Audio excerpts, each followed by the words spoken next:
Hello. What's a shenanigan? Well, oh shit, I'm real late. Hey Jay Desi, hey, Vowel Movement Lily. Uh, Hello. oh, hello. I didn't know I could just jump in. Hello. Hi. Hi. Um. All right. I am streaming. Just so you know. Okay, cool. No, no slurs right now. Sure. How are you doing? I'm sorry that I'm super late. I streamed till early in the morning. Um, I am fine. I am well. okay. You sound a bit solemn. Uh. No, no. I know I sound that way. I'm just vibing. Okay, cool. What have you been doing thus far in the stream? Just watching dumb fuck videos. Okay, cool. Here, let me see. Do you want to turn your camera on, or I can just pull up your stream? Um. Okay. Yeah, we can turn cameras on the Discord thing. Give me a second. Okay, cool. Boop.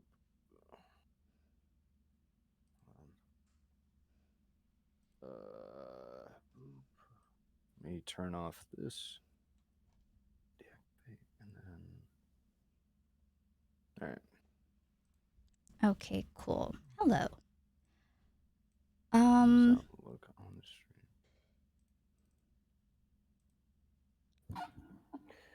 All right, cool.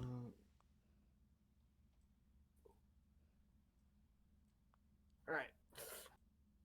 Okay, I will not put you in Jordan Peterson's arms with the Elon Musk baby until later. Of course, until later. Yeah. Yeah. Okay.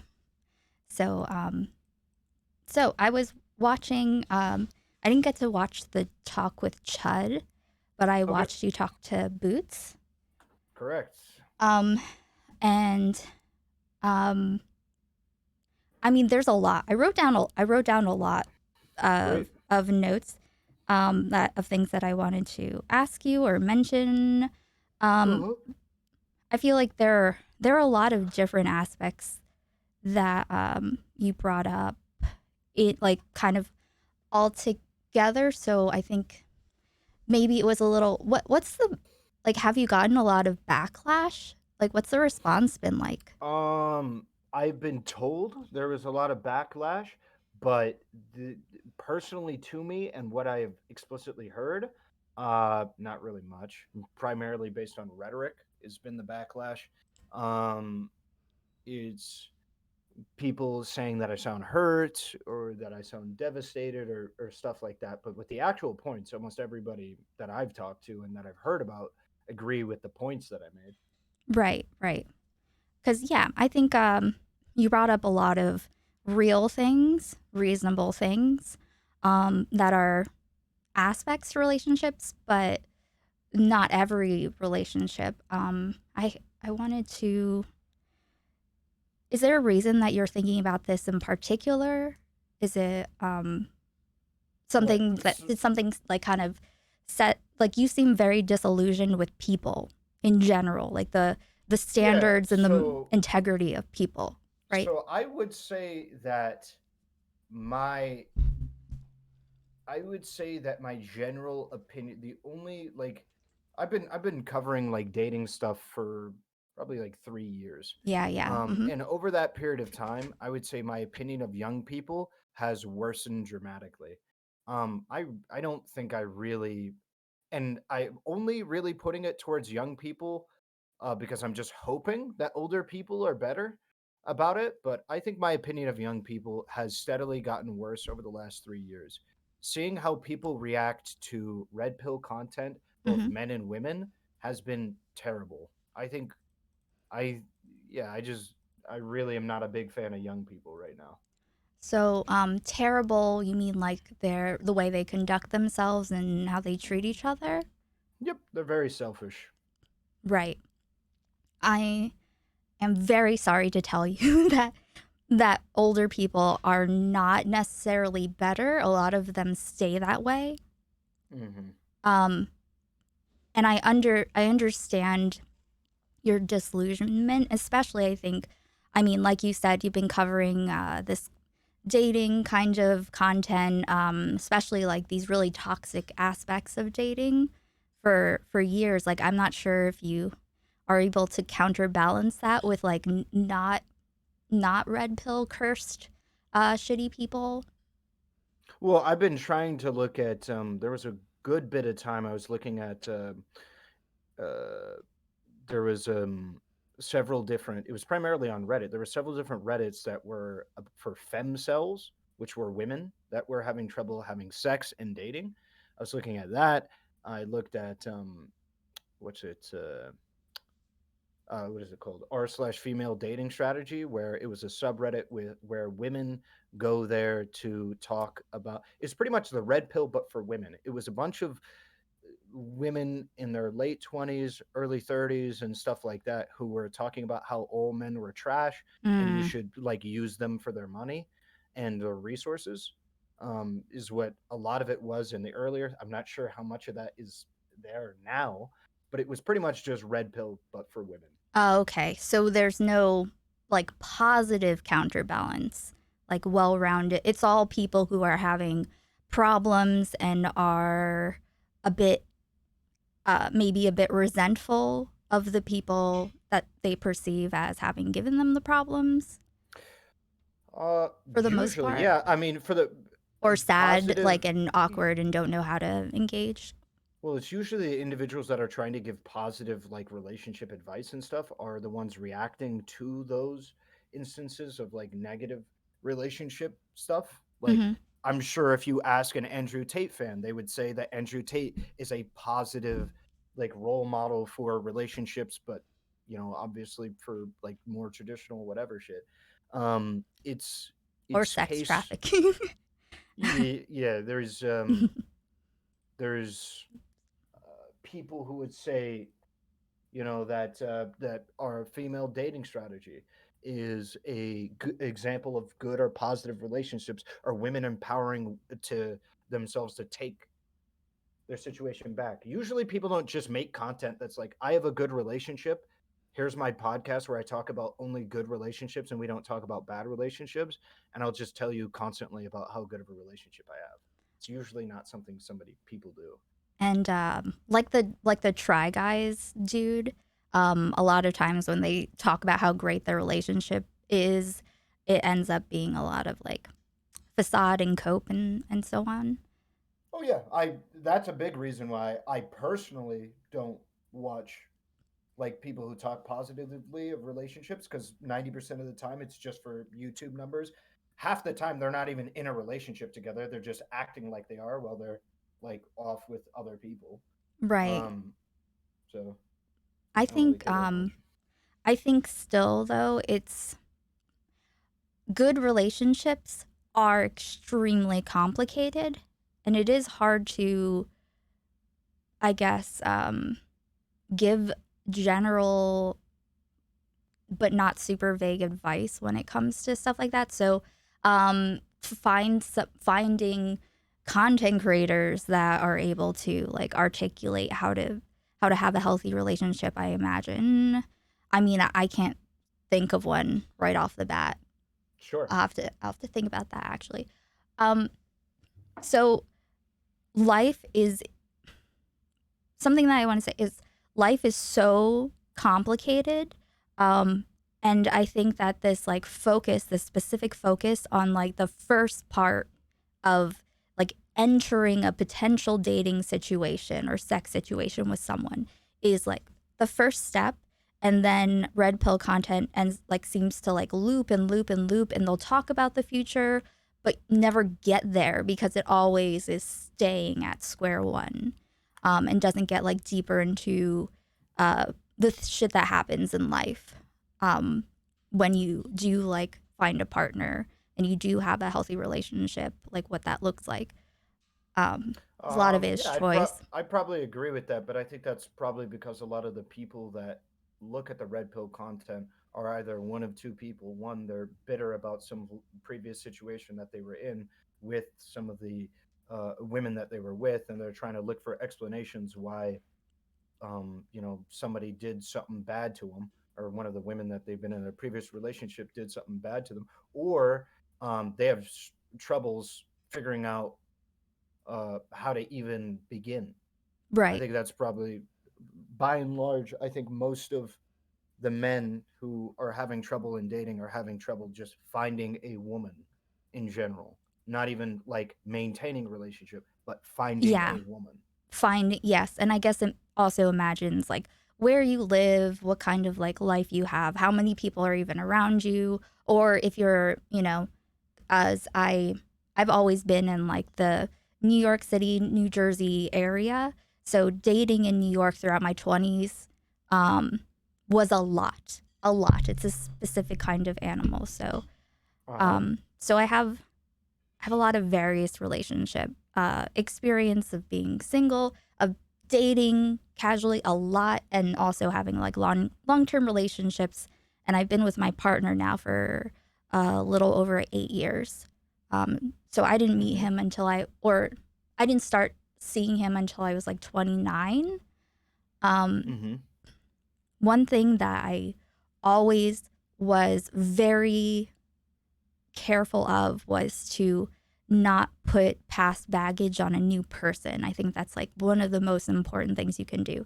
I know we haven't even gotten to having met someone, but um, I think that, like, because you said the thing about trauma that a Mm-hmm. lot of people took in a more inflammatory, toxic way. Um, Sure. what did you say? I think I said something to the effect of "Don't date women with trauma." Yeah. The reason you gave reasons, which is like their behavior, right? Like Yep. looking through your phone, etc.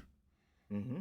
So it's like it's more like people who don't know how to control themselves and manage their trauma and not like make it a thing that is about you, like projecting their insecurities on you and so on. Right. I This would be a general sense for people in general. If you have trauma that's going to make it so that way you are going to make it your partner's problem, don't get a partner. Fix your fucking issues before you go into another relationship, because you could cause a situation where you have more and more people getting negatively affected by your various different whatevers um, Passing in your along life. trauma. Right. Um, I've had experiences where um, I think the only experience I've ever had with somebody doing that was actually one of my guy friends doing that to a girlfriend he had, and I kept telling him that he needs to stop doing this for that reason, and amongst multiple other reasons, Going to through her keep. phone or something, like things like that. Hmm. hmm Yeah. Um, and I was trying to convince him to stop doing it and why he needs to stop doing it. Um, and so yeah, it was How did that that's go? been my I mean, he stopped, Okay, good. That's good. so, A lot of people or at don't least do that. he told me he stopped. Well, I can't yeah. confirm it. Fair, fair. You got raided by Chud? How do I tell? There's no pop up.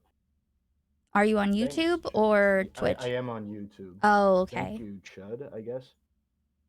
Hey, I just got my YouTube partner thing, qualified thing, whatever. So now I can monetize. It's pretty cool. Yeah, you probably. Do you stream on YouTube? I started streaming every Sunday on YouTube not that long ago. Um, Something I started doing is I would stream every day. I stream on YouTube or Twitch, and then I go to YouTube every day. that also works. I think I didn't have a presence at all on YouTube. And I don't have an editor, so it's kind of easier for me to have like one special YouTube day, at least so far. See how it Mm-hmm. goes. Um, so that's been cool. But I know their situation with inter-community stuff sucks, but hopefully that'll get better. Um, so there was okay. So your friend hopefully stopped being quite so toxic. Um, but yeah, I think it's less of a trauma thing, and because everyone that does that has some amount of trauma, it's not the trauma that makes you do it. It's like still your choice, or a lack of either. Well, I don't I, think trauma makes you do anything right, right, outside of maybe having a panic attack or something like that, like a specific response, like a trauma response like that. Like maybe you might have a panic attack or something, but it's not going to make you go through somebody's phone. I agree. right. Um, So like really, the statement was more meant to be: don't date people who have trauma and can't handle it, and put this on you. yep, for the most part, yeah, yeah. Okay, That's what I would say. Yeah. that's what I figured. Um, so a couple other things that you said, because I it resonated with me. Your it seems like you are profoundly disappointed with the standards of integrity and morality that people have as individuals. Yeah, And so you said that how old are you again now? I'm 25. Oh, okay. Because I feel like you've been like 23 for like 3 years.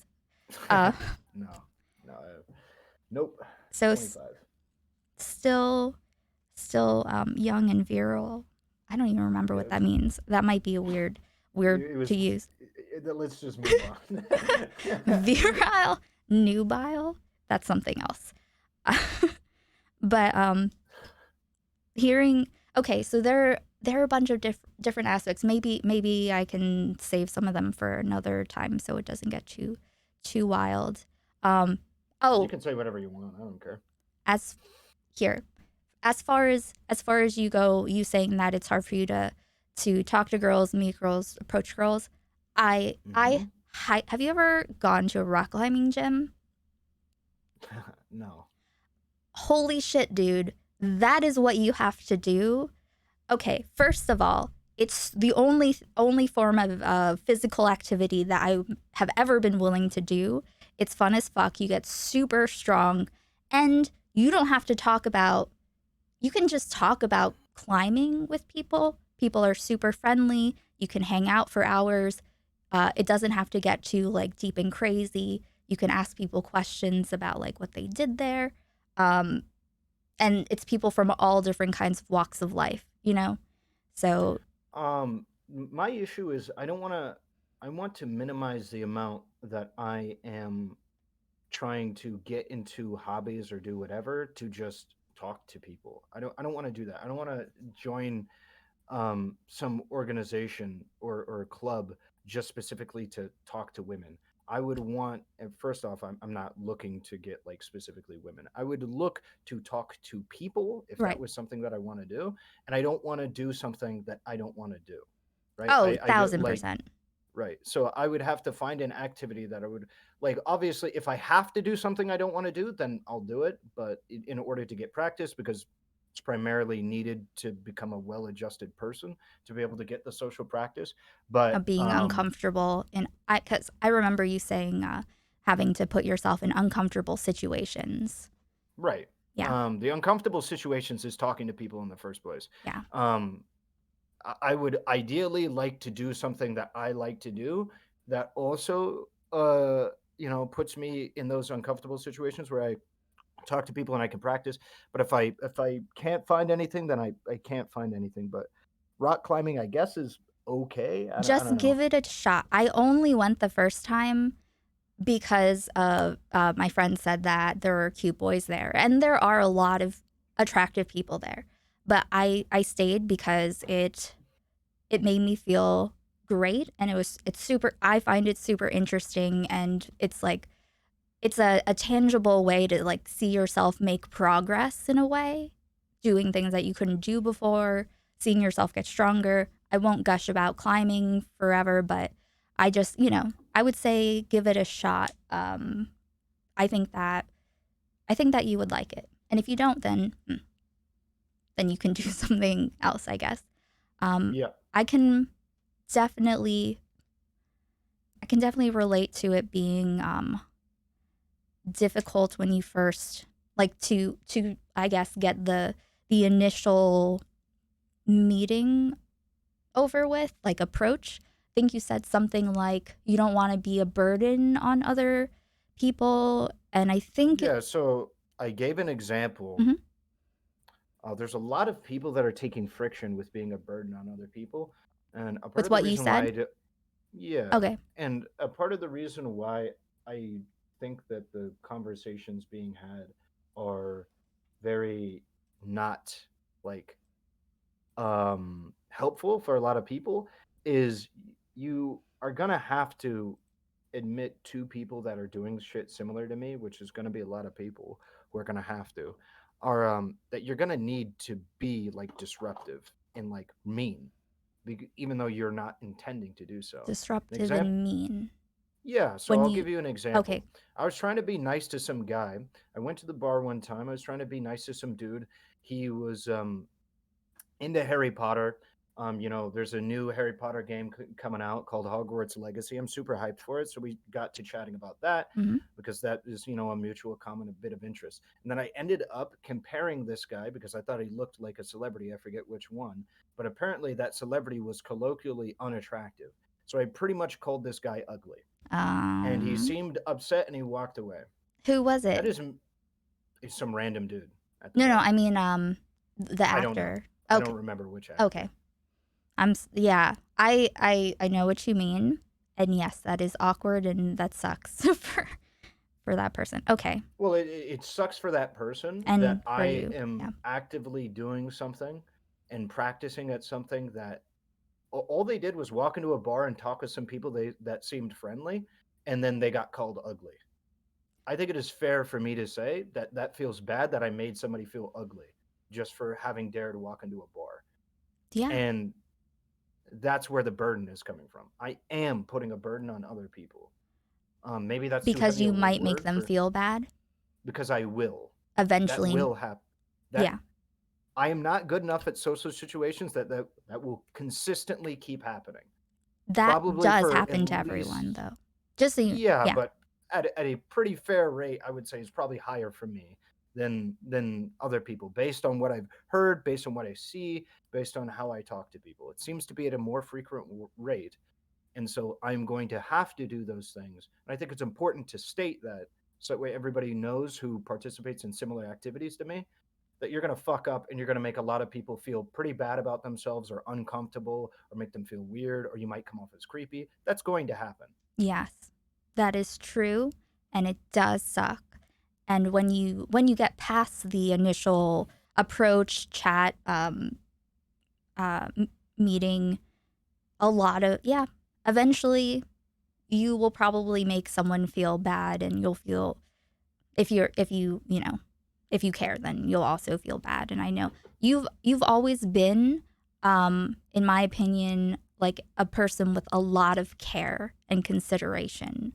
So, and I know that I don't think most people are to the level that you are.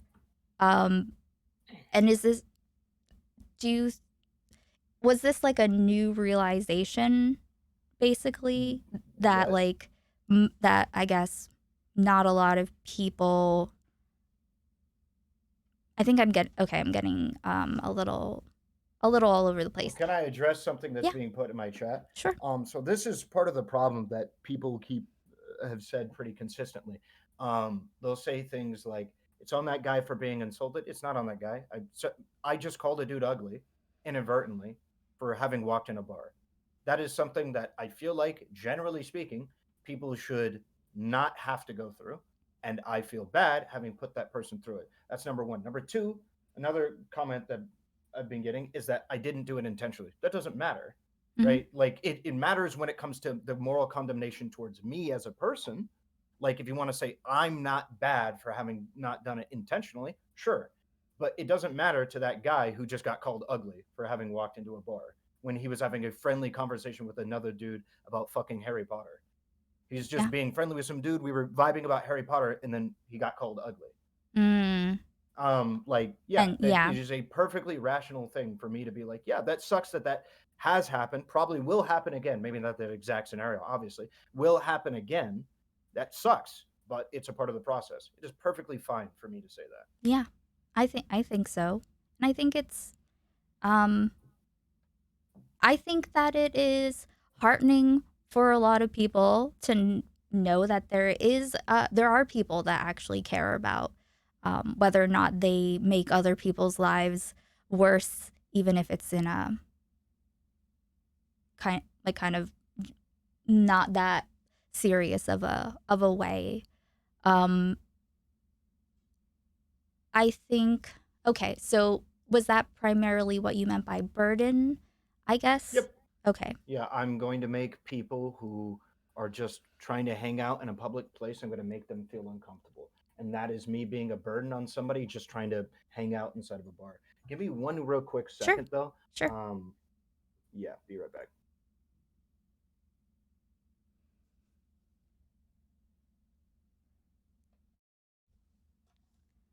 All right. Hey, Relisha, I'm not reading you, but you exist, so hello. Hello, everyone I didn't say hello to in my chat. Um, I found my birth certificate. It is an apology letter from the condom factory. Oh dear. So, let's see. Yeah, I was watching anyone who wasn't here before. I was watching Relly's talk with Boots, and I just wanted to ask him some things. Now he's back. Hello. Hello, sorry. No worries. Escape from Tarkov is doing Twitch drops, and my brother needs to claim his drops while he's asleep.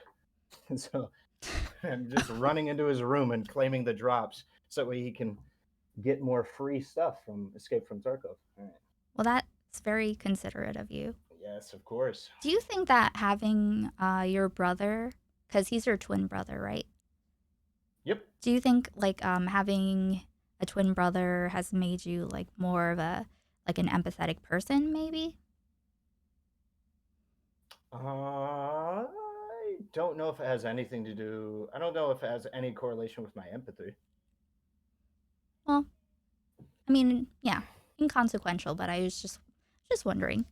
Um, but yeah, it's nice. It's nice that you're a nice brother. Okay, Yep. so I have a good relationship with my brother, and I really like it. that's great. That's really awesome. Um, so okay, so where do I want to go now? I'm just scrolling through what I wrote down. Okay. Um, so I guess one thing that I want. Okay, so motivate. Okay, let's talk about motivation. You said that there is no uh hold on. There's no legitimate reason or benefit or incentive to be a good person and not just like manipulate whoever it is, like whatever gender I it think is. that is in general true of like reality, but Mm-hmm. yeah, true of this situation as well. Yeah. Okay. Um, I can say like I mean, aside from like the fact that there are other people, they are they're just as much people as It we is are. just Yeah. it was baked off of the idea of selfishness. To Right. you Right. yourself, it is better for you to be the most manipulative piece of shit in the world for your own benefit than anything else. Like being a good person will often result in having worse material circumstances, having in some cases even worse social circumstances. If you want to talk about availabilities of like being able to have freedom of movement, freedom of access to labor, and stuff like that, it is better to be a worse person for yourself and maybe even your family than it is for you to be a good person to other people. I guess it depends on what your goals are in that, right? Like what kind of life you want to have. I think Definitely in. most Sure, No, go go ahead. ahead. I think most people want a life that benefits them or the people immediately around them. And a really good way to do that is to scam people, manipulate people, and to be a terrible person. And I think a lot of people have discovered that. And I think that's why a lot of young people are very bad people, is because they want stuff and they don't really have to deal with the social consequences of being a bad person because there's so many fucking people around other people. I cannot tell you how many dudes that I have met that I am like, these are just horrible men, Mm-hmm. horrible people, that they just can find more people to either scam, because I know some scammers, Mm-hmm. or to be like terrible to women. and they don't care because the city is so fucking big that not every woman in the city can know who they are or give them the benefit of the doubt, and it doesn't matter. Oh, It's yes. not like a small town. If it was a small town, they'd be excised. It wouldn't matter because everyone knows everybody and be whatever. But because we live in a large city, there's like not everybody's going to know Frederick as Right. a shitty guy. As So a, it doesn't yeah. really matter because there's literally 10,000 women in his same zip code. So he doesn't, and 90% of them didn't even know this dude existed. Right. And, maybe he's really good at playing the nice guy. Um Sure. and yeah, and also, I mean, at least my experience in New York City with not just cuz before streaming, before the pandemic, I did hair my whole life and I had to like, I did a lot of like wealthy clients like freelance going to their homes and stuff, talking to them about their lives, various kinds of people. Um, where was I going this? I got distracted by you laughing at something. Sorry.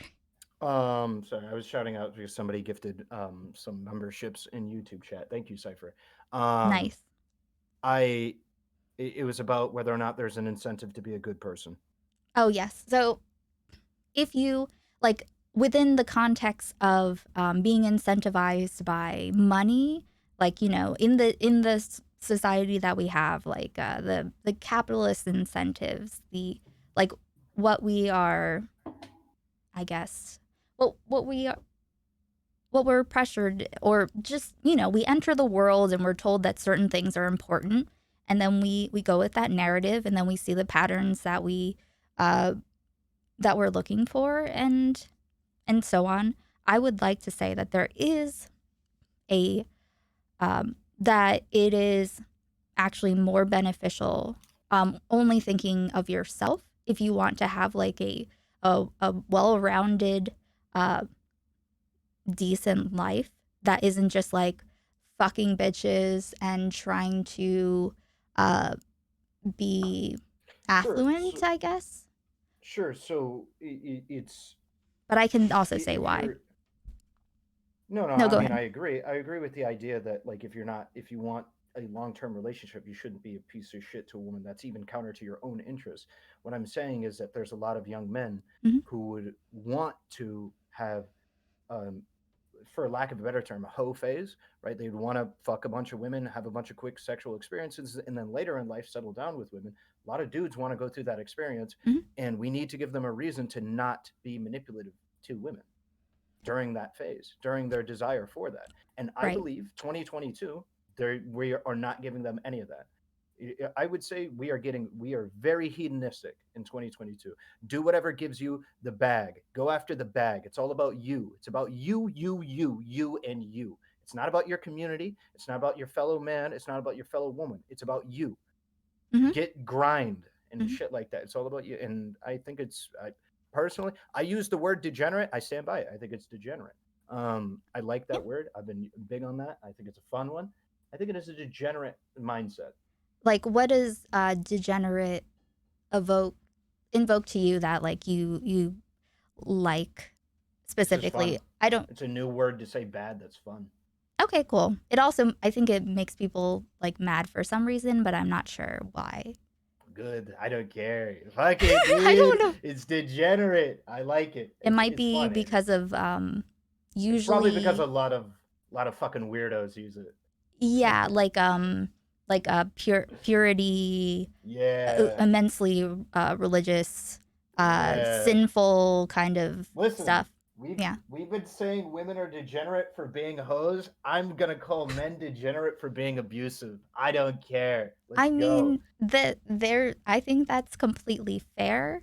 I think that here, let me give you some reasons as to why you wouldn't want to do that. Also, I will say that once, okay, I had a friend who was a some kind of dating consultant with OkCupid, the dating website. I don't even know if it exists anymore.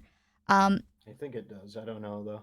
he was disturbed when he saw the kinds of messages that women would get from men, and he asked me, what, like, is there something we can do to teach men how to not behave this way and say these things and send these messages?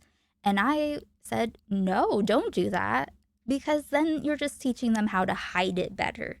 They're not fundamentally better people. Um, if you want to enforce better behavior by consequence and not by helping people develop an individual sense of like personal integrity, then teaching them how to like uh, mask their yuckiness, I guess, their degeneracy. Um, Mm-hmm. I don't think I don't think that's the answer. I think that um, like being a quote unquote nice guy is, I think, just as effective, but maybe with like a different group or age range than with being mean to women in order to have sex with them, right? Effective at what? Being like a nice guy TM um, Mm-hmm. to women can also be a way to manipulate them, for sure, making them think that you uh, Oh, sure. Yeah, it's going to be case by case. If you want to be an abusive, manipulative person, you could legitimately do that by presenting yourself as a nice guy. I mhm. think that's more often than not how it happens. Is some dude will be like, "Oh, I love you. You're so beautiful," or whatever, and make her think that like she's the center of the world or whatever. And then in reality, they don't give a fuck and they just want to sleep with her. Yes. Um, it's the two facedness or multifacedness. I know that's not a word. Whatever. Is disturbing. In how like some people can compartmentalize. Yeah, that's definitely disturbing. I would say though, because you said that there's no legitimate reason to not just fuck and manipulate women for the first 26 to 28 years of your life other than not being a degenerate. Correct. Um, so, what I would say um, is because you will set yourself up by doing that, you will set yourself up to have no experiences or having like gone through the process of learning how to have a functional, healthy relationship when you reach the age that you want one. So if you're Sure. like So 26 and you've been a manipulative dude just trying to fuck everyone, and then you're like, okay, I guess I should start looking for like a proper person that I want to settle down So with. Yeah. here's the problem. We need Hmm. to think about who we talking to when we say shit like this. We're talking to men that can't get a relationship in the first place. So what you're saying is you're telling men who can't even get a relationship in the first place, who can't even practice being in a relationship in the first place, that getting in a relationship, even in an abusive manner, in a selfish capacity, isn't going to present as good for them long term because they're not going to get practice dating somebody in a healthy capacity. They're not going to get practice dating somebody in a healthy capacity Hmm. anyway because they're not dating. Oh, okay. So they think this is the only venue or this the only way. They have tried dating for Okay. 23 years of their life. They have failed every single day of their 23 years. They see an avenue, which is being abusive, lying to women, telling them that they're the center of the world or doing whatever, whatever strategy, lying to women, manipulating women in order to get in relationships and maybe have a shot at gaining some relationship experience, maybe fast sex, short term relationships. They see a way to be an avenue to be able to do it. Why should they not do it? What do you think? I mean, I'll answer that, but why do you think that they want that or they think that they want that They think that they want a relationship. or that they want to be able to like get these things from I someone? think, I mean, there's a bunch of reasons. For men, you gain a lot of clout by getting women to sleep with you, or short-term relationships, depending on the woman, or just having like a high amount of these experiences. Maybe you're amongst the vast majority of young people where you think, for some reason, that being in a relationship will cure your depression or loneliness. Mhm. That everybody thinks there's an epidemic of loneliness amongst young people, so they just want to be in a relationship, even if it's fucking toxic and corrosive. Mhm. There's a litany of reasons why a young man might want to be in a relationship at any cost. Right. Or I guess, the ones that wouldn't just want a relationship, but specifically, I guess, to the people who would just like try to do whatever any means necessary to get women and have a bunch of sex until they're ready to settle down.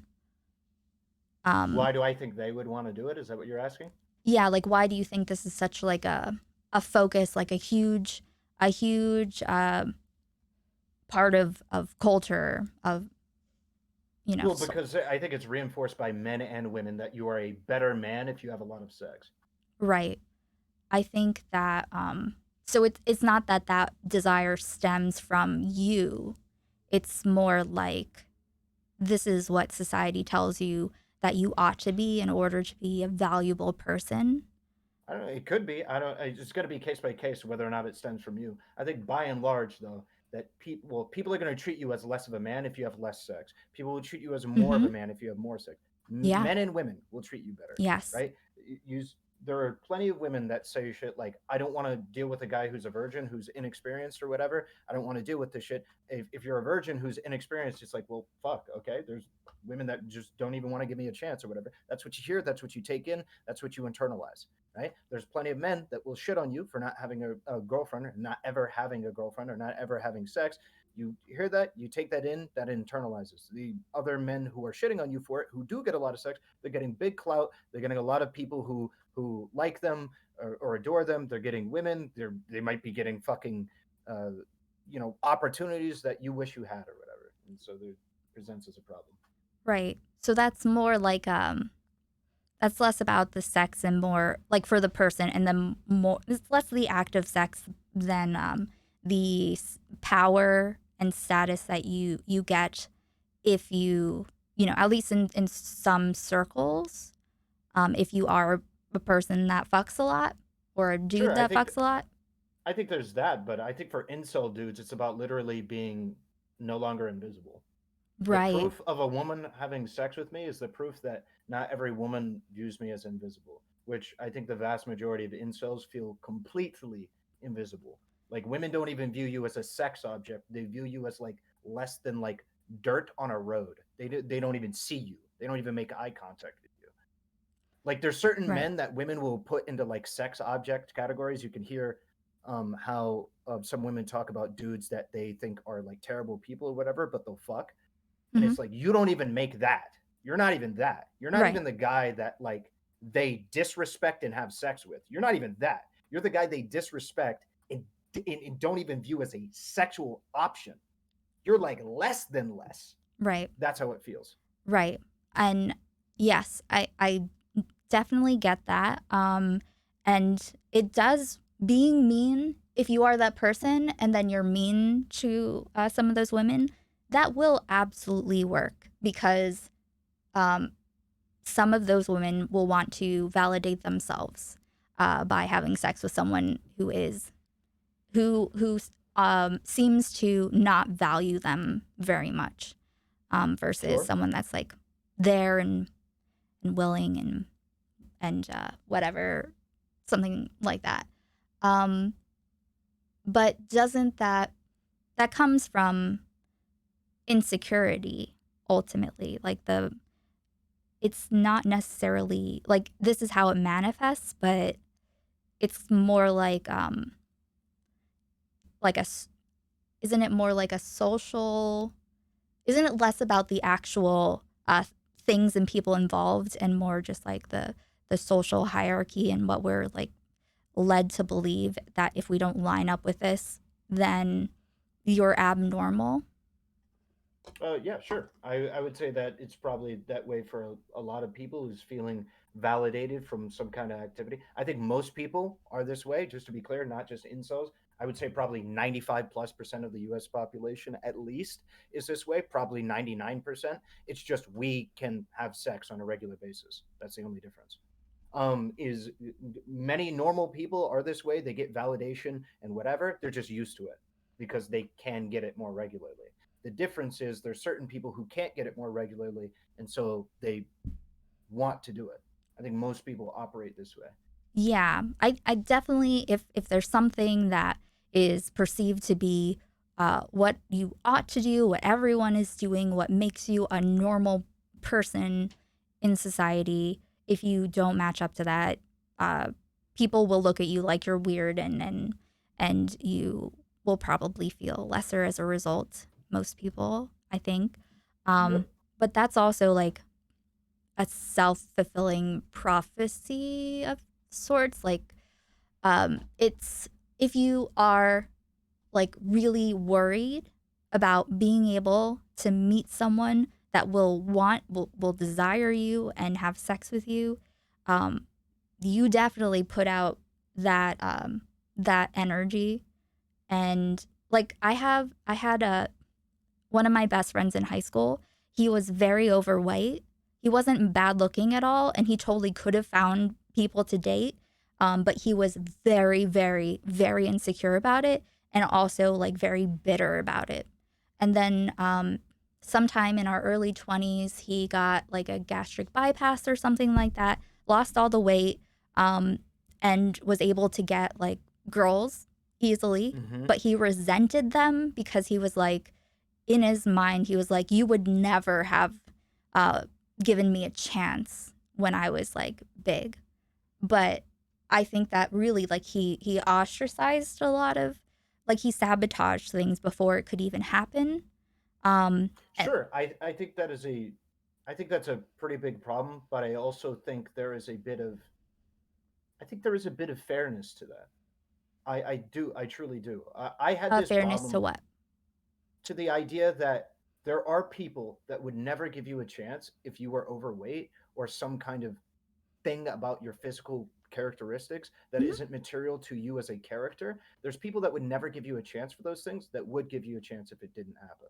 And I Right. think it is If they fine were attracted to for you, those people, right? if you find those people to be turned off by those people.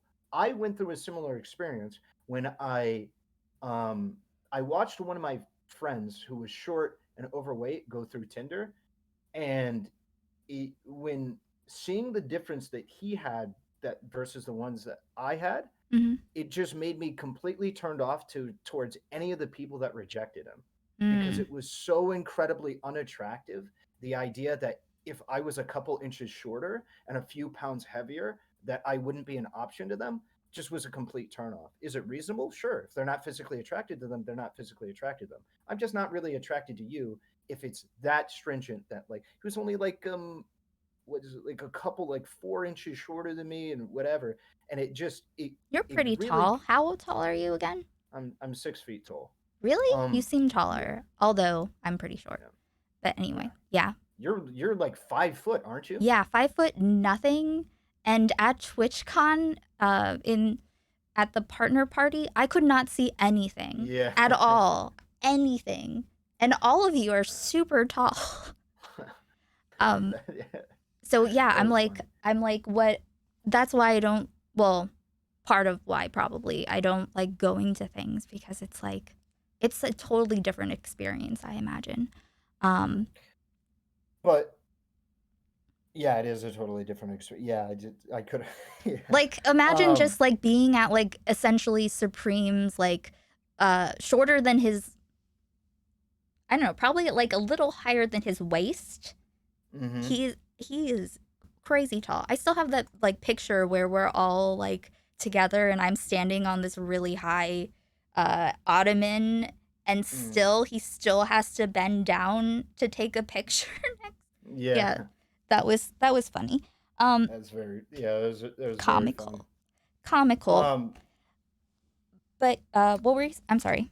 Were you gonna say? yeah, so I I know what that experience is like, and I think it's fair to be upset at the people who didn't give you a chance before and are giving you a chance then. I think that's fair, but I also think it's fair to be somebody who is like that. Is it petty to get upset at people for that? Sure, but um, I'm imagining, and like seen primarily only online. None of my IRL friends have experienced such a transformation as what you said one of your friends went through. But Mm-hmm. online you see stories of like women who were like 200 plus pounds at like 5'6", reduce a lot of their weight and then be considerably more attractive to the men around them that would otherwise not give them a chance. Hmm. And then them going like, I don't want to date those guys who like rejected me when I was heavier and now want to date me afterwards.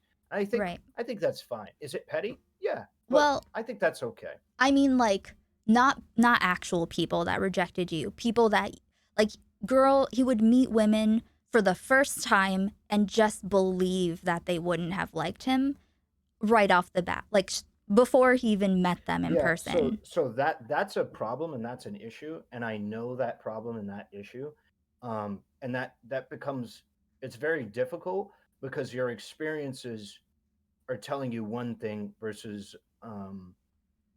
like people trying to talk to you about another. It becomes so like if you've lived your entire life, let's say that they lived up till like 28, Mm-hmm. and with this, and no woman ever showed interest in him, right? And that's his perceived experience. And then he makes a significant life change, and now there's a bunch, right? I can see reasonably why he would go through that. I agree. It's not like a good mindset to sabotage yourself, but you might legitimately undergo a transformation, not Mm-hmm. only physically, but also personality wise, that would make you like appealing. I would say I'm probably going through that personality wise, or maybe not personality, like charisma wise, where most women would not date me. They will not, they aren't going to do that because my ability to talk to them in the initiation of just getting to be friendly is not something that they would view as um, like friendly. I come off as weird. I want to And so, I want to get back to that, but okay. no, And then, go ahead. so then after that point, if I do fix my ability to talk to people, then like it's going to be another one of those situations where it's like, yeah, whatever. But I think it's reasonable. Is my thing. I don't think any of the changes that I'm making by like going to the gym, changing the way I dress, changing the way that I talk to people, I don't think any of this is unreasonable for people to be like, yeah, I don't want a guy that is weird when he talks to me. I don't want a guy that dresses like he's bought his clothes when he was 13 years old, like I literally all of my clothes are, except for the new ones I bought, and or I want a guy that's physically fit. I think all of these are reasonable things, Hmm. so I don't take them like super personally or whatever. But I could see reasonably or easily how somebody could. Right. Well, I mean, like in this instance, um, it wasn't that he couldn't. It wasn't that he wouldn't be able to meet girls before. It's that he was so. Um, it was the insecurity and bitterness was tangible, present with him throughout like all of high school and into college and up until that point, and then it just went directly to bitterness, like, or rather like resentment once he became more conventionally attractive. So it's like uh it was the I'm forever alone thing when he was heavier was a lot of it, in my opinion, um self-inflicted. And I understand like his perspective. To him, it seemed like everyone was rejecting him, but he was pushing people away before there was ever even an opportunity. So it's really like it's more of a distorted perspective coming from different aspects of trauma. Like everyone has various kinds of trauma in their life that could, like, your parents can um, make it so that you feel like unwanted, undervaluable, um, before you even are interested in dating. But that definitely carries over into dating. Um, yeah, people with, okay, I won't get too deep into it. I think that, let me see, want to make sure I covered. Like, I don't think, why do you think that you come off weird? Like, what makes you think that? I don't frequently have.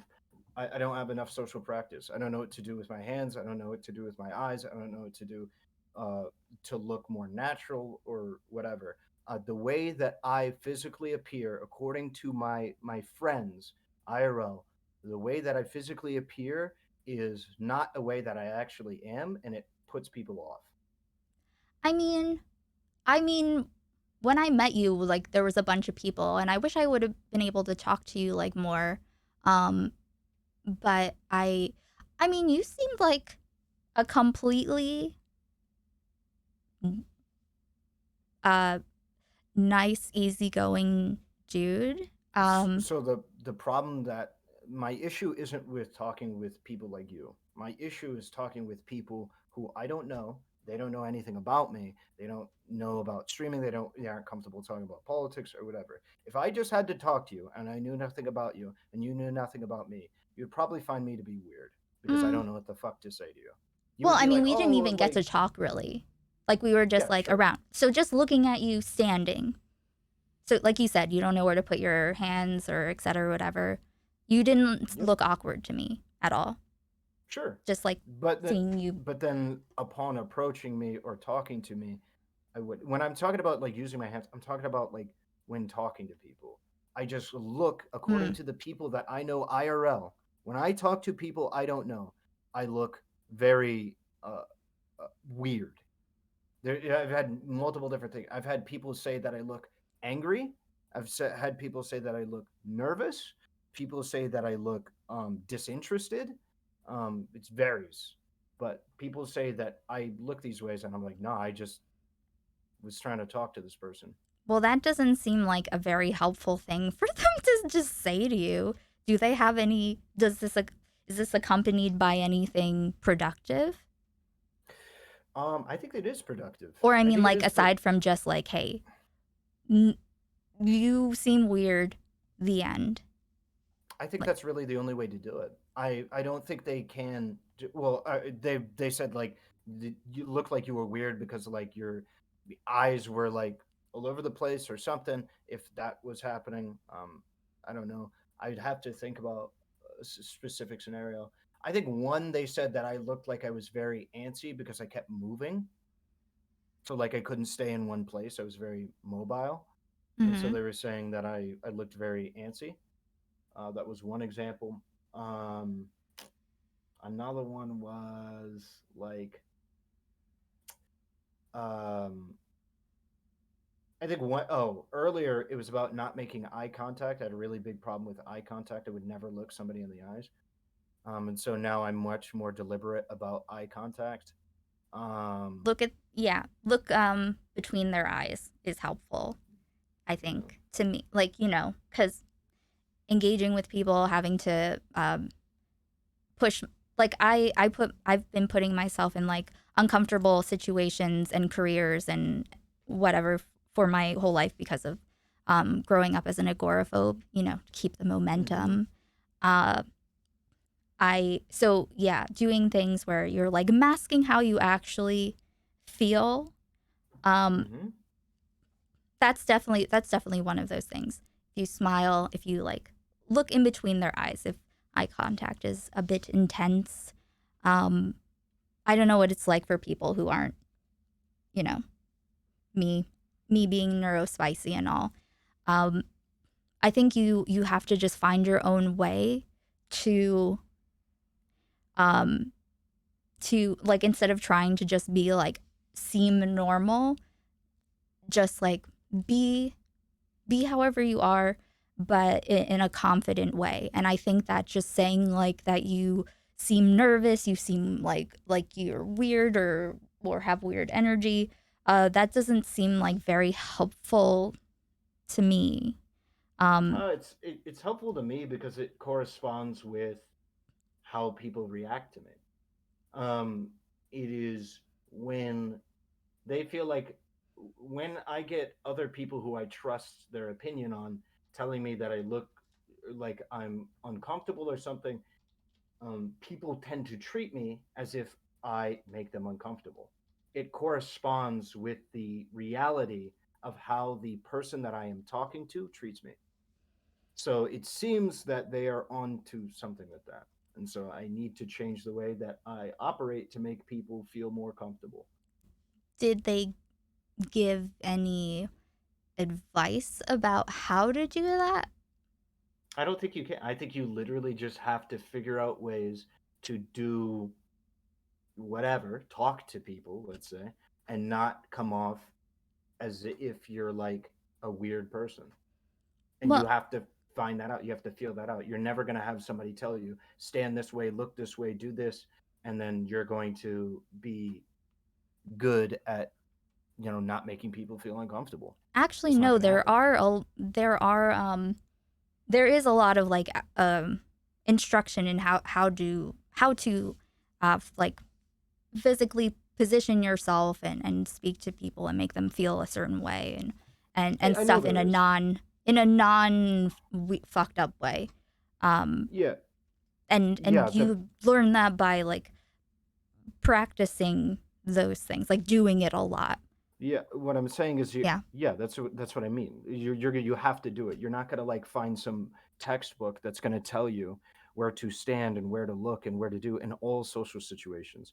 You have Oh to yeah. get to a All point yeah. where yeah, sure, like maybe for like a business meeting, yeah, I could probably look up how to do things for a business meeting, but most of these situations are going to be it's just the way it's the way that other people describe it is just being normal, right? Is how they typically describe it because it is a normal process to other people. It's not a normal process to me or like what I in my opinion millions of other men. It's not a very normal Yeah. process to be able to figure out how to do this naturally. I would also include women. I think there's plenty of women who are socially anxious. The reason why I'm talking specifically about men, though, is because these men tend to have significant consequences in regards to the dating life, pretty much just being an incel. I think that in general, that if you're a woman and you literally say like pretty much nothing, you can still get a guy to go out with you. If you're a guy, that's like practically impossible because you 90% of the time have to approach Right. and so you are going to have to do something. You have to. You have to initiate. You have to know how to come off as if you're not weird. Also, women tend to have to look for certain personality traits. Is this guy weird? Is this guy creepy? In order to keep themselves safe, where men don't really have to look for that as much, and they don't look for that as much. It's more of just like, you know, do I find this person attractive? Maybe could I date this person if that's even something? Because some dudes might just want to have sex, and then like that's really the end of it. And so I need a way to feel comfortable doing that if that's something that I want. I would need to feel, you know, I would need to find a way to approach somebody in a not weird or creepy way, and on top of that, present um, in a way that would potentially get me a relationship if that's what I wanted, which I don't really. But I think well one thing that I say also, because you're right, like especially in like um in as big as, I don't know what other cities are like, but especially here, it's hard to. I imagine it's very difficult to approach women when you know that you probably are going to make them anxious to some degree, or that a lot of men around them do. We're always trying to not get murdered. That's why the stealthing slash rape is a little your fault sometime or all the time. Discourse was very maddening. Um, but I think that one good not terribly intrusive way of, if you're at a bar or just someplace, and you see a cute girl, you know like, look at them. If you can make eye contact, smile, look away, and then try to make eye contact another time. If she smiles at you and doesn't seem like she's worried that you're going to murder her, then like, you can go and just be like, "Hey, how are you doing? What's going on? Where are you off to?" Or something. Or maybe not where are you off to. But something like that. I think that's like a good way to know if you can approach a stranger. so the problem is because I've gotten this bit of advice several times. I don't know how to tell the difference between somebody making eye contact with me intentionally versus unintentionally. Often, what ends up happening is you make eye contact with somebody and they look away right away because it's weird to make eye contact. Um, If this is the most common way that this goes down. Even in for mhm, in even when I was growing up and I was around women or people more frequently, like I've been a hermit for a decade. Um, mhm, when I was around people more frequently, there were women who were into me, and I think this is still a thing, mhm. who, when I would try and make eye contact with me, would look away right away because they would get nervous and they wouldn't really think about it and they would just look away.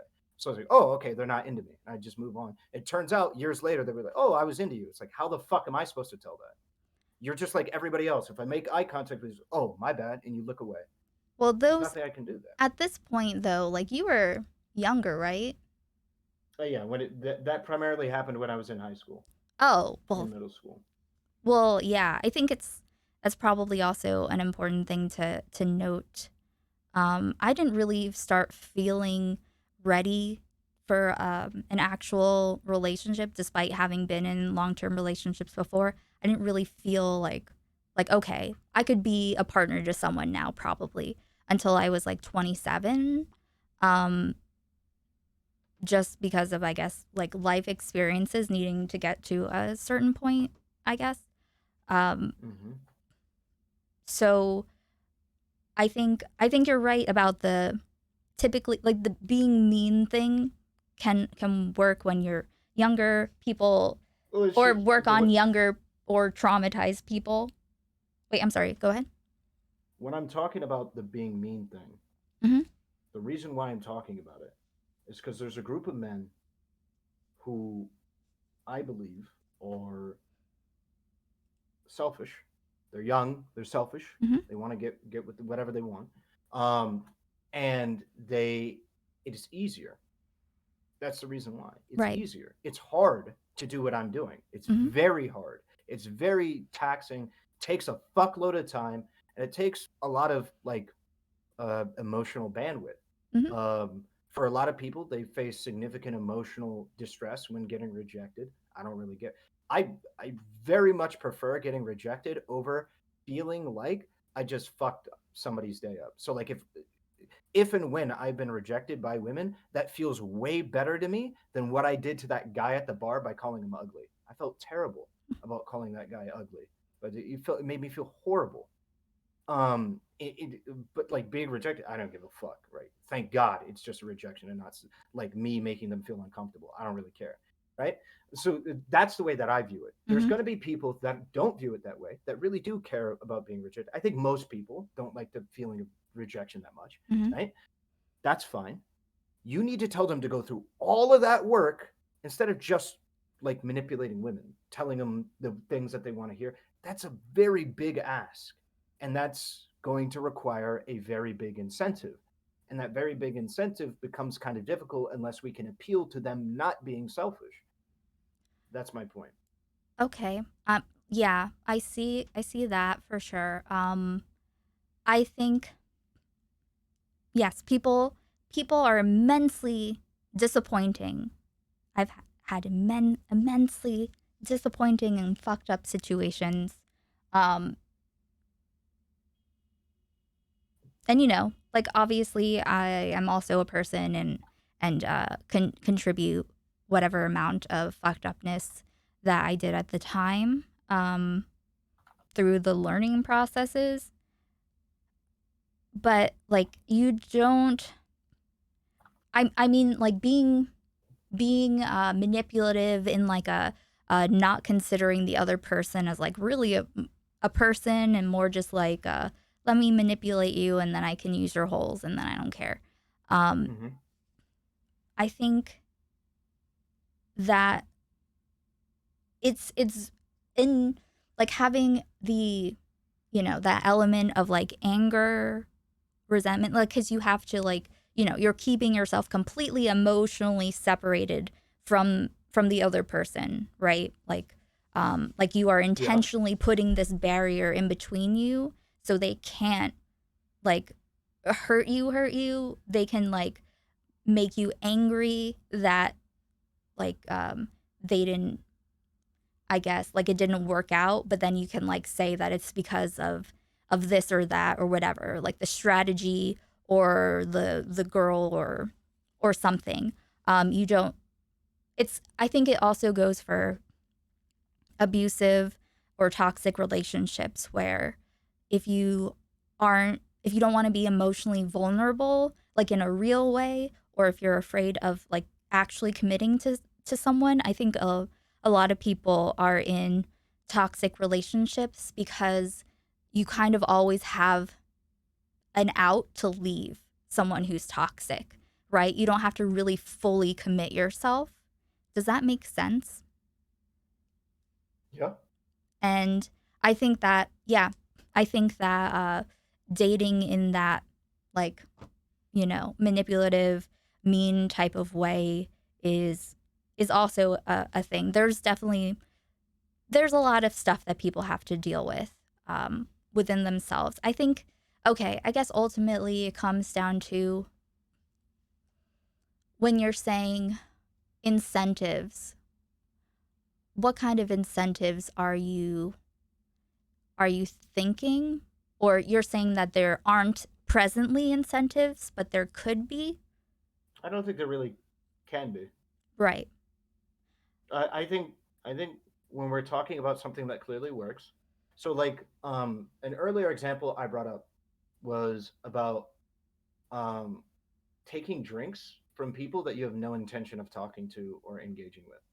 So Or manipulating drinks out of someone. That was listen, I did know people who did that, girls who did that, and yeah, also so like a bitter kind of like fuck men way. Let's just take advantage of who sure. someone who has not even done anything to us. So I Yeah, think well, that's super unethical. how would you compel them to stop doing that?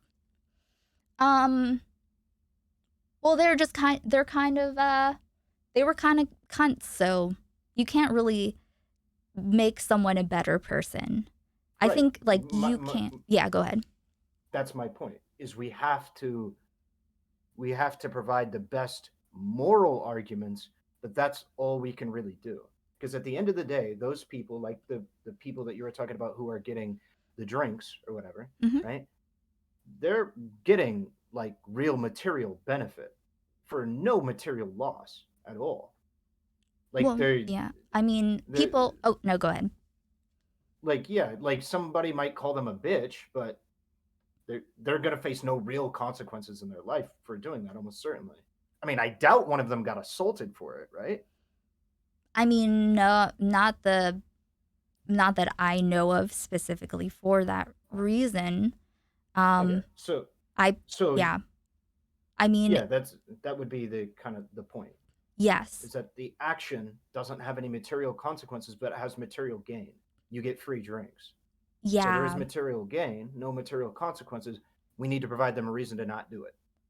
Well, maybe not like direct consequences that you can see immediately. But when you have those kinds of engagements with people, when that's like your default, when this is like the mindset of like I'm gonna squeeze whatever I can out of other people because they don't give a fuck, no one gives a fuck, I don't give a fuck kind of thing, then like you're gonna have like a way less fulfilling life, and interpersonal relationships, period. And I I don't think think that's a that's big true. loss. I don't think that's true. No. I think that's a cope that nice people say to themselves. We like to say that people who do terrible things lead terrible lives. I think that's a Or cope. not terrible Um, lives, or but even just worse yeah. lives. I think that's a Or pretty big cope. I guess Yeah. it depends on what you value personally. Like, Yeah, so I agree. we can't this relates a lot for me back to how I grew up in the church. Like Dennis Prager type people, they're I think you remember when he said something about how like if there wasn't if there were no laws that all the men would be mounting women all the time, including himself. I think I remember something like that. Yeah. Yeah. I do not actually think that's the case. I think that's what he would be doing. Um, some people are compelled most by like consequences, by avoidance of consequences, right? And that's what religion, especially like shame based ones, are useful for like controlling people and their potential bad behavior. Um, but so like people who are um, only not doing things because of consequences, you can't make someone care. But what you can do is provide an example of what you think living a life and talking about the things that you do, um, you know, what is meaningful and valuable and your better, uh, I guess, the way that you think is best for people to conduct themselves in the world.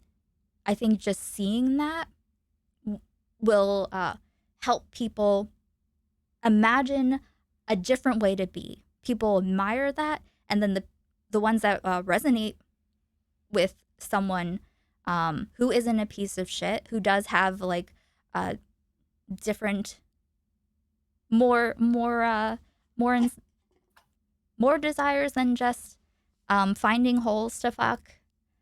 I I don't agree with this No, either. No, you don't and the think that reason people are why, inspirational? no, I think people can be. I think it's often not though. In the let me give you the example of the incel again. Then I'll give you an example from a woman's for women. Um, the incel is a dude who recognizes that he can get women, he can get sex, or he can get short term relationships if he is like if he lies and manipulates. Right?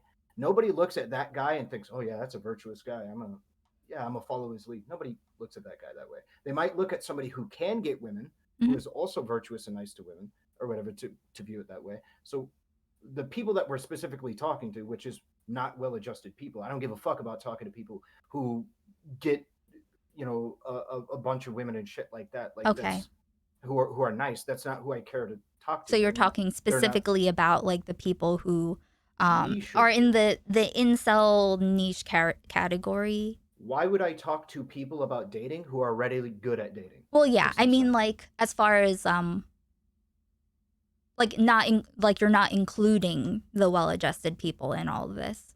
Is that what you're saying? No, I mean I could. It depends on the argument I'm making. I could be including the well-adjusted people. Like even for the well-adjusted men, they do have to fit a certain social criteria to be able to date effectively. They just more naturally fit that social criteria, right? Like my friends who are well-adjusted, normal people do well with women, and that's because they naturally can do things like these social norms. They naturally fit into these things just by breathing air.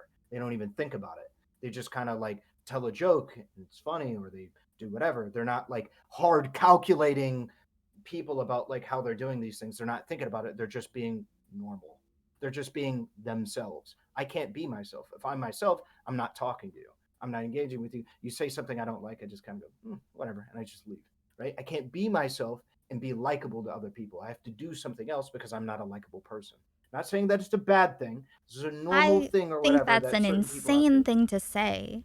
We could get into Who that, but it's a whole different thing. Like there are certain people that can do things naturally that other people cannot do naturally, and certain people have to learn how to do those things. It's very that as an idea is very common right, that people have, right, right? to fit Like there's into people that social don't know how to norms. debate or handle conflict, Hmm. online political conflict, as well as I do, and they would have to learn how to do that. It's natural to me to Right. compartmentalize political debates between people. Like we have political debates. It's easy for me to compartmentalize our political differences or political differences I have with other people and not give a fuck and just like be friends with them. Other people, that's an incredible challenge and one that they may never get past their entire life. I'm just doing the same thing, but with social cues and like being able to uh, be normal in public. But like also what I want, and I would say most people would never be able to um do this and be in this space and do what you do. Um so I yeah, I think I mean, I think that I just I don't know. I think that that's kind of, yeah, like most quote unquote normal women who, I don't know, let's say they want to find someone and move to the suburbs or and have some um babies and I don't know, whatever it is that normal people do, Mm-hmm. like boring normal people have barbecues with the neighbors, come over and they bring their kids and there's yelling and whatever. I don't know. Very like, I don't know, more surface level, non suffering kinds of things. I mean, I don't, is that something, would you rather be more bland and not like how you are? Depends on what I trade. You, Everything about me to be more bland. like to be someone who is, you know, that fits in better with normies and meeting people and not, you know, knowing how to It, it, stand and talk to if I strangers. had to trade every single aspect about myself, of course not, but I don't have to do that. Well, I I guess, just you have know, to I have to change pretty much every aspect about myself socially to do it. well, I mean, like I understand too, like being you know, being in your house and not going out and doing things. Listen, when I went to TwitchCon, I had I didn't realize or at least have forgotten. I definitely have not used any of my public social skills in a long time and I kind of forgot that most people expect that because I was uber neurodivergent there. Like it was I realized how neurodivergent I was when I went to TwitchCon and I was just like exactly the same and people definitely looked at me like what what I had to delete a VOD because it made people uncomfortable because I made people uncomfortable on stream. Could I you had to delete accept it. that I have a similar experience with social issues in my personal life? Could you accept that? What do you mean? Like That I have an issue with talking to people, interacting with people in a way that makes them feel comfortable? um, yeah, yeah, absolutely. I think that's So common. that's all I'm saying. Oh And yeah. I think in an issue that people have is when I say that I have to change who I am and in order to fit this. And I fully believe that's what I have to do. And I fully believe that's what people have to be told. The person that I am is the type of person that if you say something I don't really agree with or whatever, I don't really care. I'm going to walk away. It's not really something I care about. I don't really care to inquire further if I don't want. It's going to come off as that's the person that I am. I Mm-hmm. need to change who I am because who I am is somebody that is presented as somebody that's rude or crass or short with people or lame or whatever. That's who I am. And so I need to change that in order to do that. I need to change the way that I interact with people. So one of the most base things that people have, your form of social expression, your expression, Mm-hmm. I need to change it. So when I say I need to change who I am, that is true. Just I need to your change who I am. external like a bit your like using a muscle or developing a muscle that you haven't had up until this point. Correct. The social I need ability. Yeah. to be clear as far as society is concerned, I am changing myself for the better, but I am changing who I am. Because who I'm comfortable being, who I am as a person, is not somebody that other people are comfortable with. And I have to make myself somebody that people can be comfortable with if I want to interact with society. I think that there are ways that you can be yourself and also present in a way that does make people comfortable. So, like I said, I forgot that I was supposed to be doing something else socially. Um, Also because I decided that I don't actually want to and I don't give a fuck and in order to make people not uncomfortable, I would much rather just not be in that situation where I'd feel like it would it would be rude to for me to exist as myself there. Does that make sense? Mm-hmm. Um like I would just rather be real more than anything else. But I that's not very that's not something that most people can probably do. But I did learn how through just, talking to so many people, doing hair, um, trying to figure it out because I knew I didn't know how since I didn't talk to regular people until I was 15 and left, you know, entered the secular world. So I was like aware of that. And I guess it's called, some people call it like masking, um, like being able to present as like a regular, normal, neurotypical person. Um, Yeah. I guess that's but that's I feel like that's not, it doesn't have to go as deep of a change as maybe it sounds. Like it sounds like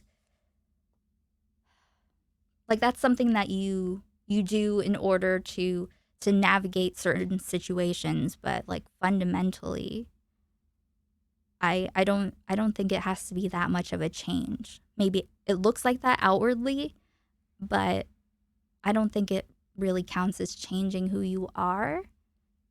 Maybe I'm just not Um. understanding. So when I'm talking about changing who you are as a person, I think your form of, so would you say that, let's say that your sense of style, Mhm. the way that you dress, is no longer something you could do because it's completely socially unacceptable. Would you count that as me trying to change who you are, or society trying to change who you are? Socially unacceptable and like what in like a People will not work with you. You cannot work a job. oh, like people will be like, oh, you look like you're like you do not have your shit together. And Yeah, let's say you look like, I don't know, with something's a bum. yeah, It's right, right, and you like doing that. That's it's you've like you feel bought comfortable. wardrobe pieces. That's who you're comfortable. That's who you want to be. You like looking that way. Hmm. And everybody in society, you cannot hold down a job, and Right, people are telling you you have to you have to wear look a like a different way. pantsuit or Yeah, something. is that, are people, is society at that point telling you to change who you are? Oh, society is always telling you to change who Well, you are, but but what I'm yeah, saying is, in that moment, yeah, is in by me or by society saying you cannot do this if you want to exist in it, is it not telling you to change who you are?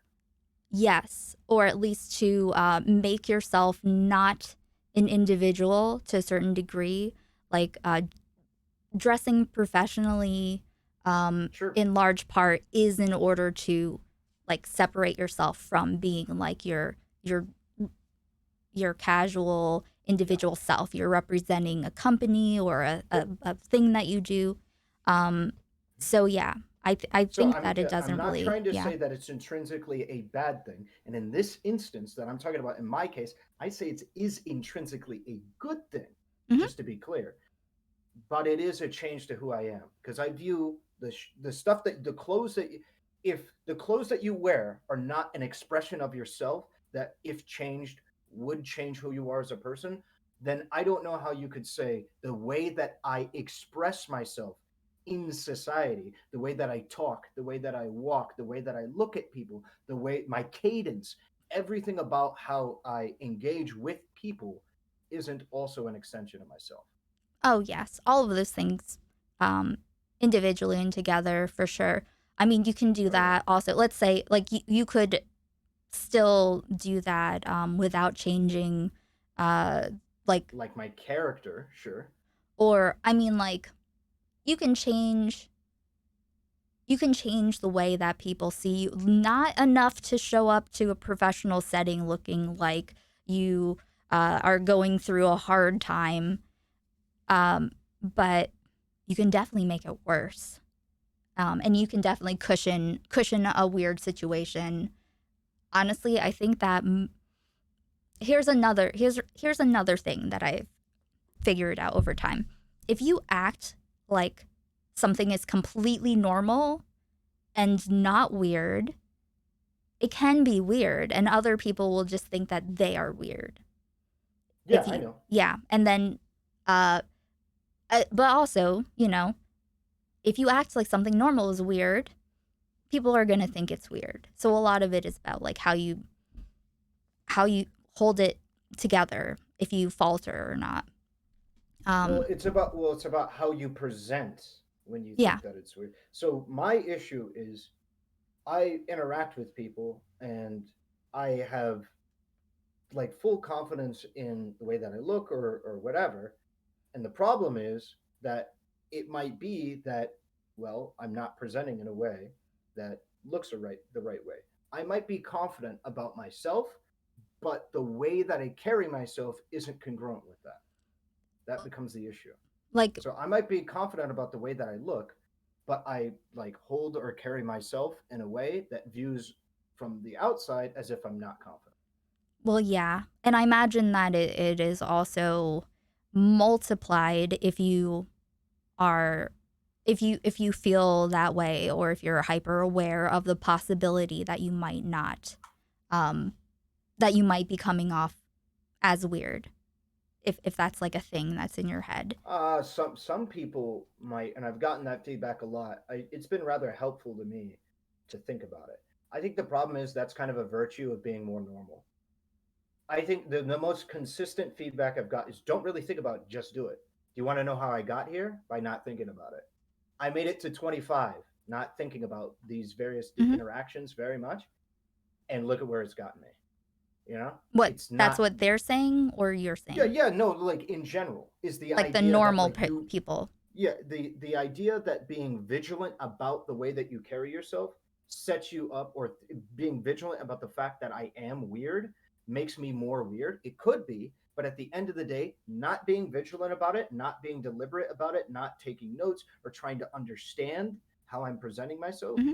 has presented in a better scenario than not thinking about it at all. Not thinking Yeah. about it at all is how, problems happen for many different people because you might be socially stunted or whatever, or maybe you have some kind of tick or something that makes you less uh, Less people view not you as less not desirable. disturbing the normalness, Yeah, not like disrupting the normalness or whatever, adding yeah. an element of something else.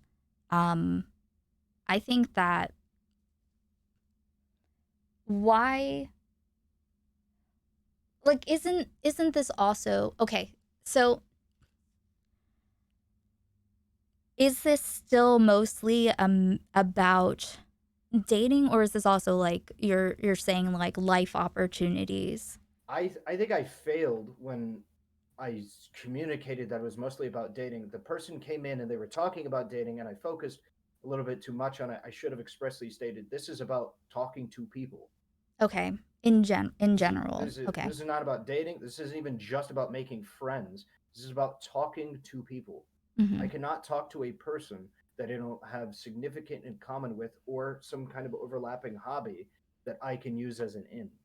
Can't do this. It's not easy for me to do Hmm. unless, right, we have that thing, that overlapping thing. Yeah, I think. Well, yeah. Also, I guess you're figuring it out kind of for the first time, right? So, um, like you, right? Like you haven't Uh really like put, you no, haven't done the things you've I put done. significant thought into it. Earlier in my life I didn't care. Okay. Yeah, I that's what was I mean. like, I recognized all of the things that I'm going through. I was like, damn, this would take a lot of work to physically improve myself, like go to the gym, get new clothes, to start talking to people. That's going to take a lot of work. I'm just going to play video games. That's what I did. Right. I played video games for the last 10 years, 12 years of my life. You were like, yeah, you were just like, I'm not in a place where I give a fuck, and now you're like, okay, maybe like let's figure this out. Well, yeah, I'm kind of forced to now. I mean, I think that's definitely a good thing. I Yep. always thought of it as like I want to set myself up like for the future. That was like my reasoning for making myself uncomfortable. Is like, I don't, if I figure out how to be okay and normal in the future, I want to make sure that I have like a, a decent life platform to work off of. So it's like for the sake of myself, despite the agoraphobia and stuff like that, like pushing through that. Um, but I think that I think that the demand for normalness is, I think, I don't know. I think that it's like bad way to. I mean, is it true that like if you want certain results, you need to be like within a certain range of ways or present in a certain way? Yeah, but I don't think I. That's just shit that people made up. People decided that, and everyone goes along with that, and we feel bad if we don't. But I personally, I that's just another method of control. And personally, I would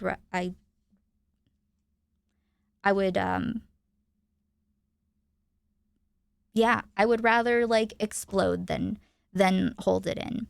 Um, that's not very helpful to anyone. I think. Well, I mean, there's going to be a certain amount of people that are just straight up not going to have any other options, right? So if I was somebody that was really, really wanted a relationship, I was really inclined to do whatever it took, then I would literally have to do this process. There is no amount of crying or complaining I could do. I would have to go through the process I'm going through Mhm. in order to get to that point. So there is certain times where you just have to play ball. Well, yeah, absolutely. You can't just like um go to like a professional setting and start telling everyone about like all of your feelings in your life and cry or something. That would definitely affect the way people see you. Not recommended. I think well, okay, looking for a relationship, like actually seeking a relationship. Like I know a lot of people will have like lists of criteria of what they want in a relationship, like in a person, um, and try to find someone to like fit inside of that shape. But that doesn't work. And I mean, two people can be perfectly wonderful, uh, lovable, likable people, but just not be the right ones for each other. Ultimately, I mean, if you're looking for a long term relationship, you're like adopting a new family member. It's like Sure. getting connected to a person is just like, I know I'm trying. Okay, a lot of what I'm saying, I don't think is terribly helpful. Um, I guess the premise of a lot of this for me in my mind was that I see you and I don't I hate the idea that people are making you feel or telling you that you should be someone or something else. Like can the be is that a reality of like how people engage? They expect a certain thing. Yeah, but like when it comes to someone that if you actually are looking for a partner, like there are things that there are ways that you like in order to have a healthy relationship, you have to make sure that you are diligent in certain ways, make sure that like you're not like don't pee in the kiddie pool that you're in with someone because like you can move past it but you'll always be sitting in a little pee, right? um Sure. so I think that like all of the things that you're doing are good things, right? You're going, um, you're working out, you're trying to talk to people, figure out how to be more comfortable with that. Um, I just don't like how the framing of it being like you're weird and that's bad. That's what it feels like is being said. Um, I don't like the framing either, and I think a lot of people who are in similar situations to me don't like the framing either, and I think that's the kind of problem with this shit. But that a lot of people run into where they don't want to do the things that I'm doing. But I think you just have to view it. that way. You have to view it as the way that people interact with it, which is other people need to work with signals from other people that communicate to them that the individual is trustworthy or not weird or creepy or might hurt them. Mm-hmm.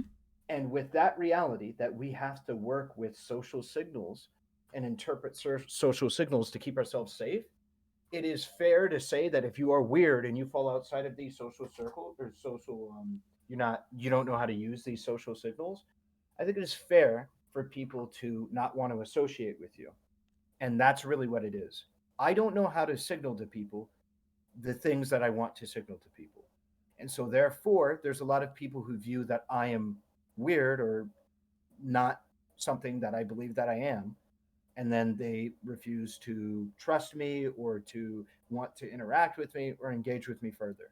I think that is a fair thing from those other Do people's you perspective. do you like you don't have to like actually tell me about it obviously, but like are there interactions in your memory that you think that about like specifically? Like as for like someone not wanting to associate with you what they might have otherwise because you just seemed really weird. Yeah, that bar example of the guy. Like I was just rude Oh, to that guy and I didn't mean to be. I was mean to that guy and I didn't want to be mean to that guy and he didn't really want to interact with me.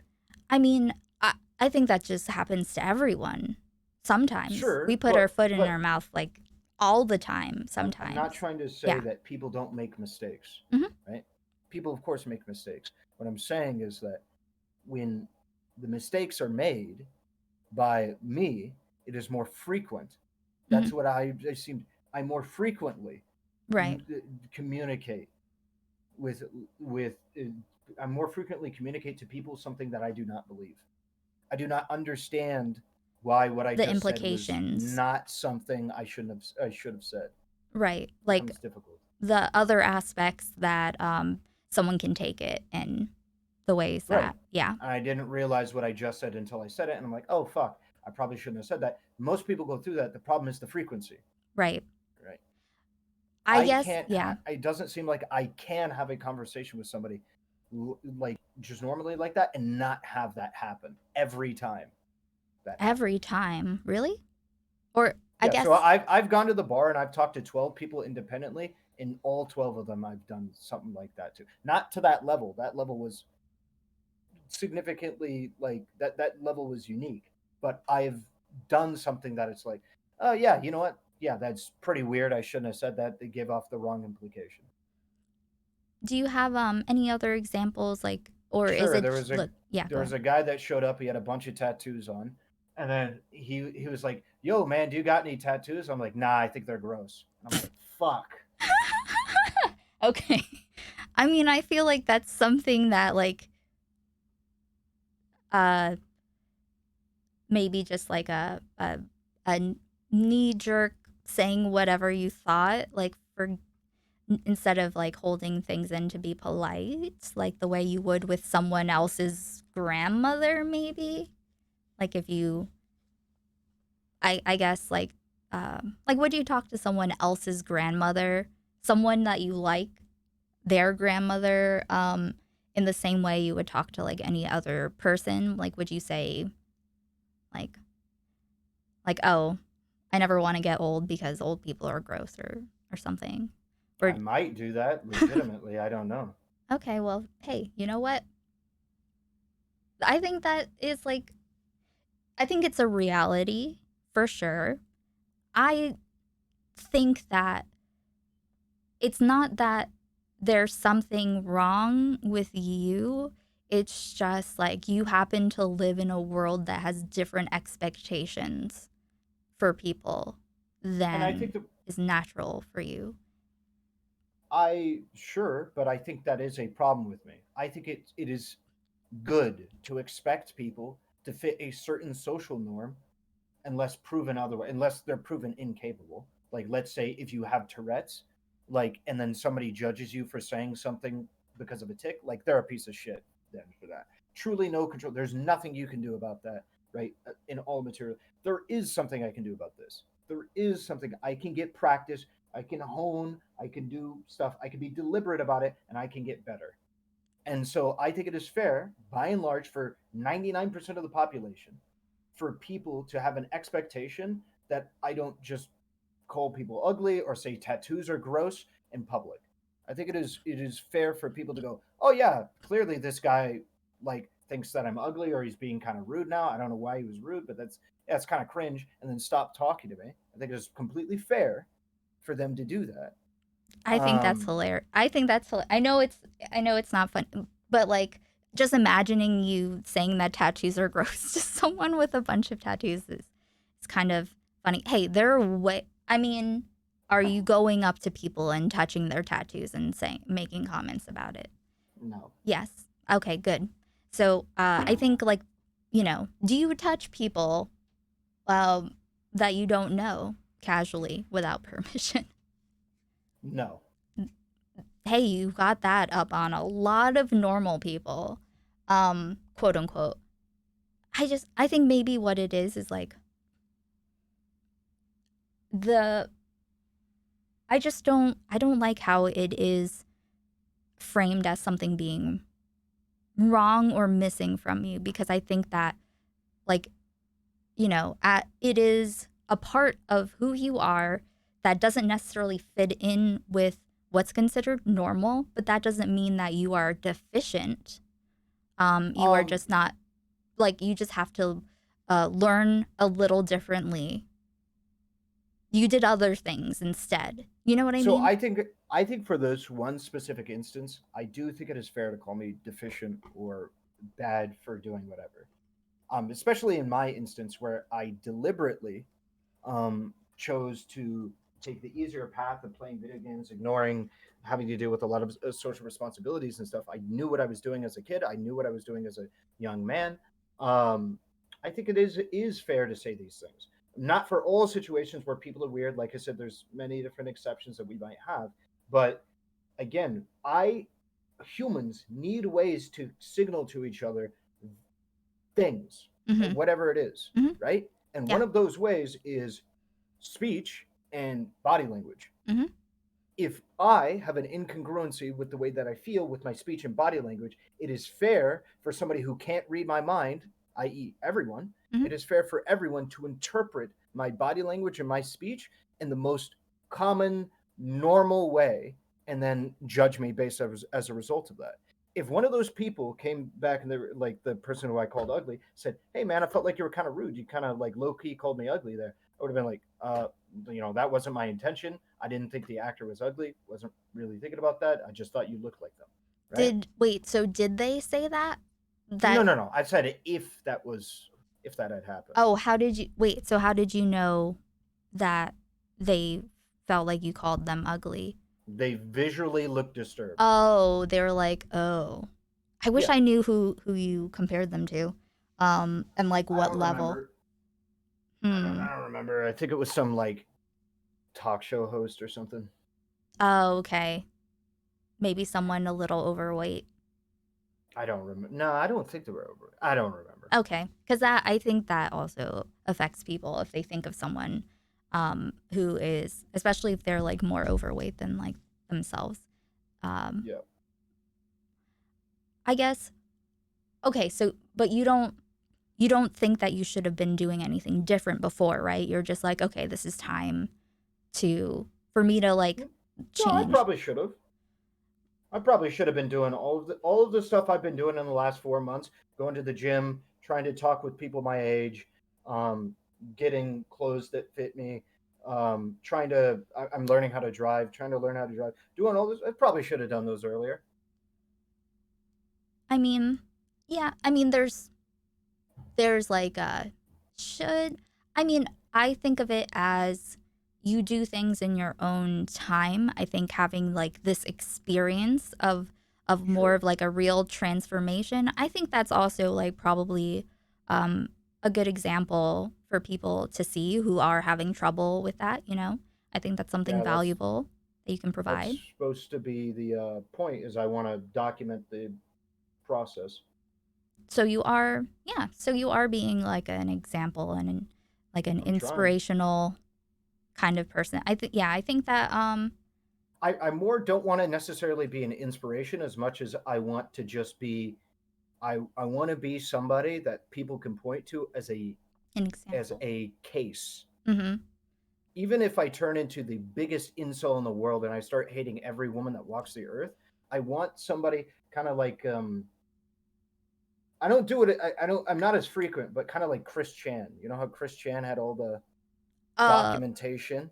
I did I I never watched anything about that, but I know it was a person who got fucked with a lot and also raped their Yeah, mom. they record. Yeah, and but the thing is, they recorded so much of their life that you Okay. can like watch years of their life like go through. I kind of want that kind of a situation where like even if my life ends in disaster, Mhm. people can know how it happened.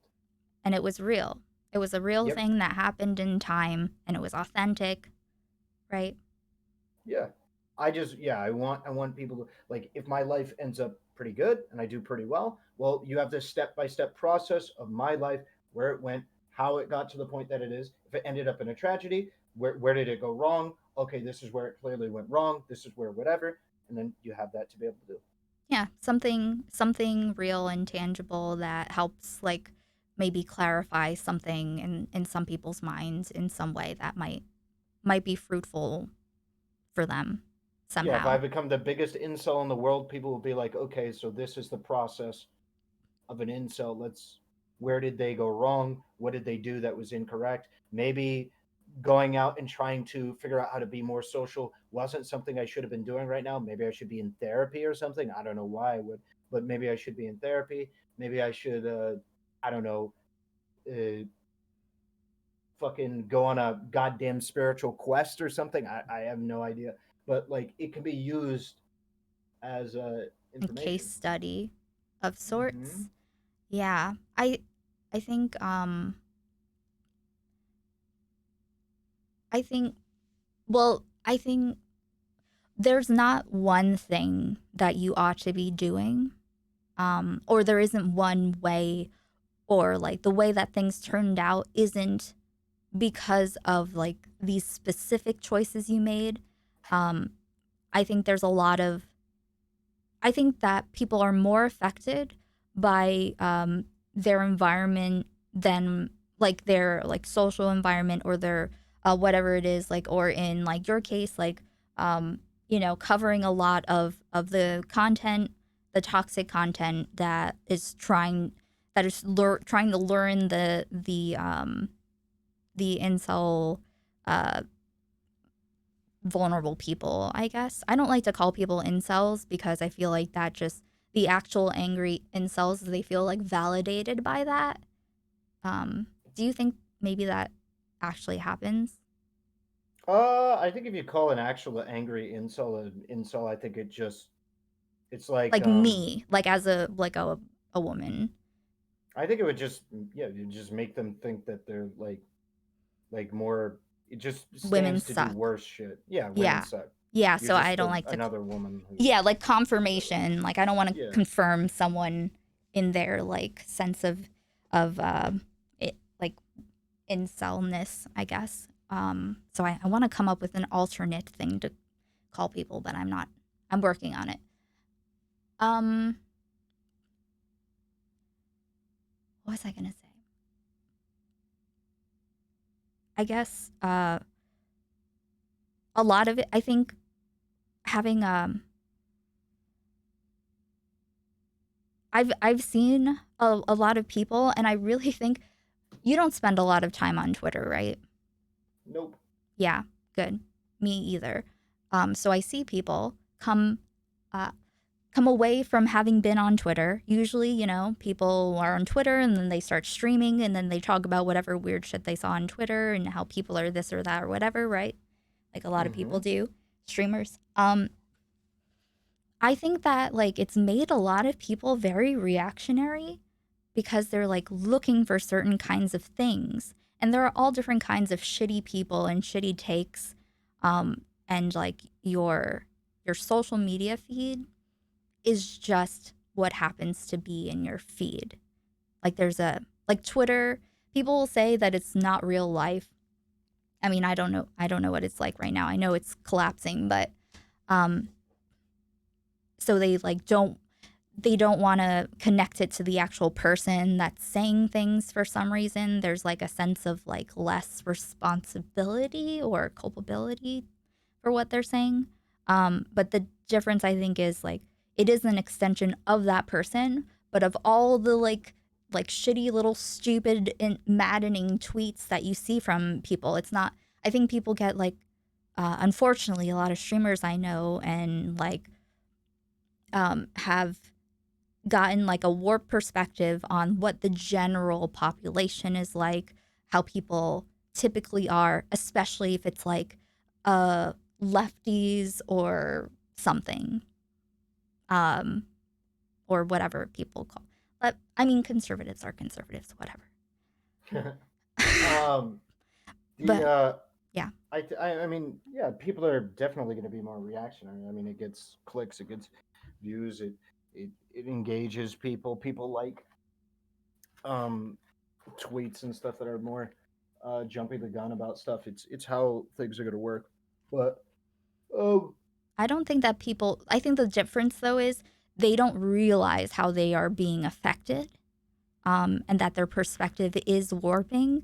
And I think it ends up um, shifting them and the way that they engage with the world, and people in a way that they wouldn't otherwise if they were just doing their thing off Twitter.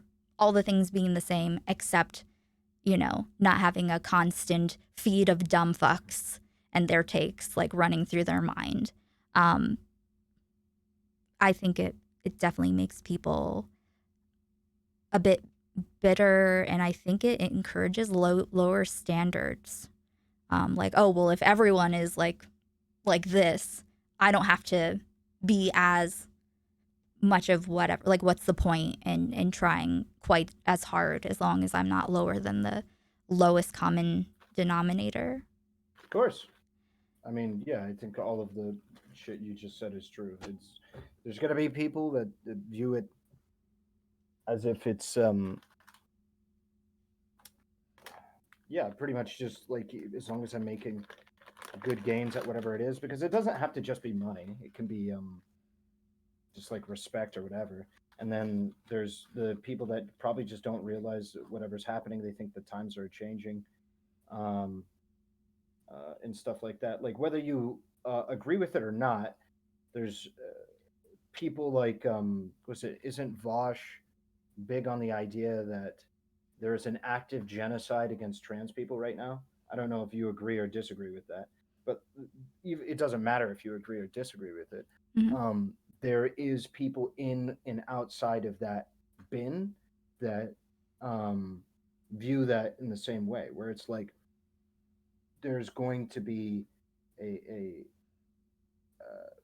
an idea that's put forth by people that is going to be reinforced by a whole host of people, and you need to figure out a way to go like, is this really happening, is this not happening, and be able to be critical of it. Because let's say you agree that it is happening, then you need to be critical of the naysayers, the people that are saying it isn't happening, because there are people who say it isn't and is. And you need to figure out how to get outside of that, I guess, reactionary Twitter loop that you're talking about, and figure out if it's happening or not, I and think what are the legitimate moral arguments. well, I think honestly a lot of that discourse, most of it that I've seen, with people that disagree, has been like so much semantics, and not really like purpose oriented, like why people are saying that, like why people are upset that you would say that or upset that you would push back on that. And I think that most of the people that have been engaging, in that conversations that I've seen actually talk to each other, I don't know what happens on Twitter, um, were it's not that they're adversarial, it's just literally a matter of the words, um, Yep. and that's unfortunate. And that's actually something that I would like to talk to you about sometime. I think that would be a good talk. Whether or not there's a trans genocide? Or I guess just the topic of the discourse about like what's been going on with people. Um, this has been very divisive, unfortunately, and I think caused a lot of unnecessary pain, um, and hurt, and Yeah, sure. falling out between communities like that. Um, like that, yeah, that sucks. But yeah, I would like to talk about that some other time. Not about, Okay. yeah, yeah. All right. Um, yeah, so I guess, yeah, there are probably some other things like we should revisit this general topic moving forward. I wrote too many different things to talk about in one day, so and I still want to watch your talk with Chud. So, Okay. um, any other thoughts Um, or a TLDR? no, not really. I think I've said pretty much everything I've needed to say. Okay, well, my TLDR is I um like hearing like some of the stuff that you said, it like made me feel sad that you would think that this is like a maybe a like you might be lacking something like as a person. Um and I think that the idea and pressure to be like quote unquote normal and be able to like suppress your whatever it is that people uh, that I guess suppress yourself in order to act make people feel like whatever kind of way that they've uh, uh, been molded by society to uh, feel like that. It's TLDR. I just don't like. I think you're a great, extremely caring person, and that is like very rare and unique. And I don't want the lack of other real people, because obviously the way that I always thought about it is like if I care and if like I can't possibly be the only one because that would be insanely self-centric to think. That's something that I've like kept in my mind throughout like all the years that I dated shitty people and not wanting to project the past shittiness onto new people. Um, Mm-hmm. but yes, I don't want you to. I don't know. I was just. Someone was like, Relly's blackpilled. And I was like, no, this cannot. This cannot happen. Um, but also, yeah. Also, one final thing. Uh, I think as people get older too, like the nice guy thing doesn't really hit with the reason why I said that, when you're not ready for actual commitment, you might date toxic people or have toxic relationships, because then you can like peace out and you'll have a reason to, versus if you have like a fine relationship and they're a good person, it's hard to break up with them. Um, I think like, as you get older, as people get older, um, that stops being less of a thing. And then people actually do value people who are actually considerate and not just like quote unquote nice in a manipulative way. So, yeah. um, yeah, it's just that's where most of the men are gonna get the nice guys finish last Yeah. mentality. I mean, but Is that finishing I have to last, finishing strong when you are a full person versus dealing with like young, confused women like that aren't fully like, they don't fully know like what they value in yeah, but themselves and others. so that's never gonna be a good trade for somebody because every What? single young person who has the option, Hmm. and I would say every old person has looked at like some of these experiences as worth trying and worth doing. If you are somebody who's in your 20s and you're like, well, I'm a nice guy, I'm a genuinely compassionate guy, can't find a relationship, and then you have to wait till your 30s to be able to find it, you're never going to go, well, I finished strong. That's not going to happen because there's plenty of other people that finished strong who had those early relationships that might have been rocky or whatever that developed and did, you know, ended up in their 30s in a happy relationship. Right. Yeah. Yeah. I know So it's like, I think yeah. for those guys who are genuinely good guys who have issues, and I think primarily it's social issues. I think for those nice guys who can't find a partner because of a lack of social skills or social, they have significant social anxiety or whatever. I think there isn't a kind of bit of good news that like, hey, we can't just go like, hey, like at least you finished. No, that's kind of a cope. I Like, mean, yeah, you did finish, but like, so did the millions of other people who had phenomenal experiences throughout their 20s or whatever. They got to do what they wanted. If they wanted to, fuck a bunch of women, they could. If they wanted to have short term relationships, they could. If they wanted to have long term relationships, they could. And so for you just go like, yay, I'm at the finish line where most other people are, that's like a participation trophy, pretty much. I can see where you're coming from. Before, like you said, when people are like lonely, or like people who will be like think that being in a relationship will fulfill you and fix your problems or something. Um, like not having the context of what an actual like long term adult healthy relationship, um, healthy quote unquote, because to whatever degree, being human. Um, I think like just not having the life context for that. I mean, everything that you mentioned, I had all of those things and I did all of those things in my 20s. Um, and it was very interesting. But it was such like I barely remember it. And I was like, I was single for a long time actually you know, until almost my 30s. So, or I not barely single, but like not in this.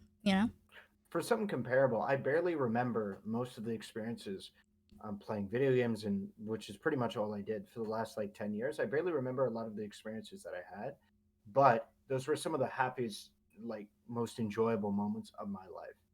So Right. there can still be things that you may not remember. And I'm not saying that for you, those were the happiest moments of your life, but there is a reason why every single person with options in their 20s chooses to date, chooses to have sex, or chooses to do one of those things, right? Chooses to have sex or date or try for a long term. Almost every single person who has the option does in their early 20s. The reason why, because it's a cool thing to do. They want to try it. They think it's worthwhile. There's something good about it that makes them want to go for these things. And just saying like, well, you're in your 30s and now's the first time for you to start dating because now people will take you seriously. That's like, uh, Oh, it's that's not really what I mean. Um, that's not what I mean. It's just not so. Like some people, I've known people who married their high school partner, um, and also some people who people will get in toxic relationships, stay in it, and then they're in their late 30s, 40s, and they're single again, and they're like, how the fuck do I do this? mm-hmm. It's you never know where life is going to go, and I think having like wherever you're at, all you can do is make the decisions that you think you can stand by with what's in front of you. You don't always like you're gonna make mistakes. You're gonna make people feel like shit sometimes. You're gonna feel like shit sometimes. But I think knowing that you genuinely tried is probably the most real thing that like no one can invalidate. Does that make sense? Like making your choices and standing by them because you did what you thought was the best thing at the time. I don't know. This is all doesn't Well, really no, help. I agree. That's what I would say I'm doing right now. I'm like, Yeah. I'm, I knew the choice that I was making. I knew it was going to have consequences down the line. Um, I knew, you know, by 18 how severe the consequences would be. Um, and so I was like, I just made a conscious choice, and I'm standing by Hmm. uh, the consequences of that choice. I'm not trying to say that I'm not like complaining that I have to do these things. Like I Hmm. said, I chose Yeah. to not do them. I Yeah. knew that I would eventually probably have to.